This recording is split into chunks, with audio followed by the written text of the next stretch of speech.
असे कुरकुरीत डोसे करून खायचे आणि करायचे असेल तर हा व्हिडिओ नक्कीच तुमच्यासाठी. तर हा व्हिडिओ नक्की शेवटपर्यंत बघा. एकच नंबर लागतात डोसे. आता बघा, पावशेरभर रेशनचे तांदूळ घेतले, 1 कप उडदाची डाळ घेतली, त्याला छान धुवून घेतली आपण 3-4 पाण्याने. आणि धुतलेल्या डाळ तांदूळमध्ये आपण 1 ते 1.5 तांब्या पाणी हे टाकणार आणि 7 ते 8 तास आपण रेस्ट करायला त्याला ठेवून देणार. आता बघा 7 ते 8 तास आपले झालेले आहेत. डाळ तांदूळ छान हे फुगून आलेले आहेत. तर आपण मिक्सरच्या भांड्यामध्ये थोडे थोडे करून आपण त्याची पेस्ट ही काढून घेणार. आता आपली तांदळाची आणि डाळची पेस्ट ही तयार झालेली आहे. वाटण तयार झालं.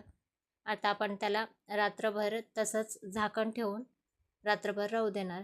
आता बघा, त्या वाटणमध्ये आपण मीठ घालणार आणि चिमूटभर खाण्याचा सोडा घालणार.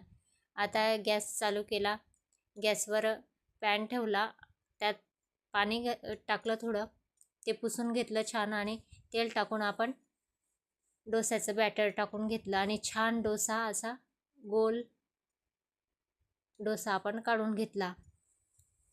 आता छान शिजत आहे तोवर आपण बघा, आपलं शिजून झालेला आहे कुरकुरीत डोसा झाला. मग आपला डोसा हा तयार.